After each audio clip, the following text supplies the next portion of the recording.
Draft चाहता हूँ इनके लिए एक सूचना दे दूं कि जो भारत में व्यवस्था संसदीय लोकतंत्र की है, उसमें जब कोई कानून के लिए प्रस्ताव आता है तो कानून के पहले एक जनरल ओपिनियन लिया जाता है और वो अखबारों में भी आता है, वो आजकल वेबसाइट्स में भी आता है, और वो प्रोसेस है। This is nothing abnormal.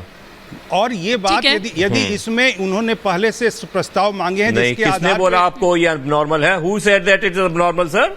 आपने कहा कि आप पहले प्रस्ताव दीजिए। किसने कहा ये एबनॉर्मल है? आपने कहा दूसरे शब्दों में। मैंने एबनॉर्मल नहीं कहा। बिल्कुल आपने कहा प्रेजेंटेशन है, पहले प्रस्ताव दो फिर हम सुझाव देंगे। नहीं, लेकिन फादर ये भी तो आपकी ओर से कहा गया ना कि जिसको जो दिक्कत हो गया, अगर सभी धर्म के सभी रिलीजन के आगे इस तरह से आपत्ति जताने पहले सुझाव दीजिए। आपको क्या लगता है? देखिए अगर आप ऐसे देखिए, आप मुझे कोई ड्राफ्ट देंगे, मैं फिर आपको रिपीट कर रहा हूं। नहीं। अब आपके प्रोसेस है क्या है, मैं वो नहीं कह रहा। सिस्टम मैं ये कह, एक मिनट बोलने देंगे, आप बोलने देंगे, आप बोलने देंगे। वो सिस्टम, अगर सिस्टम है, आप मुझे कह रहे हैं आप क्या किस चीज पे खिलाफत कर रहे हैं? आप मुझे मालूम नहीं है क्या है, तो मैं खिलाफत की बात नहीं है, पॉजिटिव होइए ना। ऑब्जेक्शन किस पे करूंगा? एडवाइस करिए आप, मुझे तो पता ही नहीं। आप दीजिए कि मुझे यूनिफॉर्म सिविल कोड में क्या-क्या चाहिए। अपने शब्द मेरे मुंह में डालना मांगते हैं? बिल्कुल नहीं। मैं वही बोलूं जो आप चाहते हैं। जो लॉ का जो फॉर्मेशन आप मुझसे विरोध की बात कर रहे हैं, फेवर की बात कर रहे हैं, आप मुझे दिखाएंगे नहीं जब तक, कैसे बोलूंगा मैं? अच्छा ठीक है, एक सवाल जरा मैं यहाँ ऑडियंस से ले लेती हूँ, फिर विष्णु शंकर जैन जी का मैं रुख करूंगी। एक सेकंड, सिंपल बात है। ठीक है फादर, मैं आ रही हूँ, अमिताभ जी आ रही हूँ, जरा एक सवाल यहाँ से। ये भारतीय संविधान हमारा सर्वोच्च है, हम केवल संविधान को मानते हैं। अब गुलाम सरवर साहब, कोई भी कानून देश समाज राष्ट्र के हित में होता है तो इनके पेट में दर्द होता है। 3 तलाक आया तो इनका पेट दर्द करने लगा, धारा 370 हटी तो इनका पेट दर्द करने लगा, यूसीसी आया तब भी इनको दर्द हो रहा है। तो मैं इनसे पूछता हूँ कि ये क्या चाहते हैं? समाज को समरसता मिलेगा, सामान्य लैंगिक भेदभाव दूर होगा और इससे कई फायदे हैं जिससे देश समाज राष्ट्र को एक नई दिशा मिलेगी। चलिए, आप फायदे समझ रहे हैं, मतलब, लेकिन अभी तो ड्राफ्ट भी नहीं आया, यही तो बात वो कह रहे हैं। लेकिन आप किस तरह से देख रही हैं यूसीसी को? सर, मेरा क्वेश्चन मौलाना साहब से है।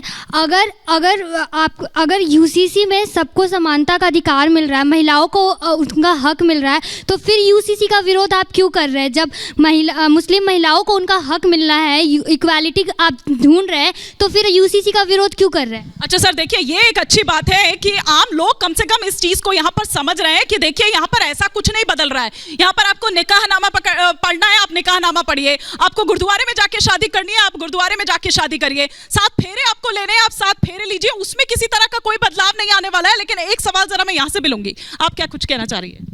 मेरा नाम अनुष्का है और मेरा सवाल ये है कि जब हमारा देश सेक्युलर है तो सेक्युलर होने के नाते हमारे देश में एक ही कानून होना चाहिए। किसी भी धर्म विशेष को एक अलग से कानून या कोई अलग लोग क्यों मिले? ये बहुत अच्छा सवाल है कि बात वैसे आप करते हैं सेक्युलर कंट्री, लेकिन वही जब बात उसी समान नागरिकता की यहाँ पर हो रही है। गुलाम सरवर जी, क्योंकि आपसे सवाल था तो इसलिए पहला जवाब आप ही से। सबसे पहले अपने भाइयों को बता दूं, ज़रा सा ध्यान से जो है देख लेंगे। आर्टिकल 44 को पहले दिखाता हूं जिस पर चर्चा हो रही है। अगर कैमरे का कोई जुगाड़ है जूम करने का तो देखिए, सिर्फ एक लाइन लिखा है, वो पढ़ के सुना देता हूं। सिर्फ एक लाइन है, the state shall endeavour to secure for citizen a uniform civil code throughout the territory of India. That's all, इतना ही लिखा। एक सेकंड रुक जाइएगा, उसी एक सेकंड, उसी यार बस पहले बोल देने दे। हमारी बहन ने जो बात उठाई, भारत को छोड़िए, अभी दिल्ली की बात कर देता हूं। नरेला, बवाना, मुंडका, वजीराबाद, जितने इंडस्ट्रियल एरिया हैं वहां जाइए, महिलाओं का 6000, पुरुषों का 8000, 9000, 10000। ये हमारी बात। 1 मिनट, फिर अटक गए। ये भी इसी प्रिंसिपल डायरेक्टिव मत करिए। ये है इक्वलिटी, केवल बिया में इक्वलिटी, केवल आप बांध, यही तो आप पे बात करिए। महिला को समान वेतन न मिले, महिला को समान नौकरी न मिले, महिला को समान अवसर न मिले, महिला को कुछ न मिले, केवल उसको बांध के रख देना है।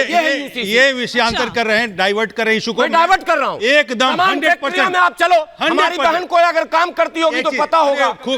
तनख्वाह डबल है। कंप्लेंट कराई क्या? आपने यूसीसी का आपने कंप्लेंट कराई थी। आप देखिए, आपने कंप्लेंट कराई थी एक लाइन आपको अब आ जाइए आखिरी बात, आखिरी परमाणु बम, आखिरी, हाँ परमाणु बम दे रहे। अच्छा, दिल्ली के, आप सुनिए, बुरा मत मानिएगा, हमारी ही बहन होगी समाज की। दिल्ली का जीबी रोड, बंबई का कमाटीपुरा और ग्रैंट रोड, और कलकत्ता का सोनागाछी, और बनारस का दाल मंडी, दसियों लाख करोड़ों लड़कियां रेड लाइट पर खड़ी हैं। वो समाज के किस हिस्से के अधिकार की बात क्यों नहीं करते?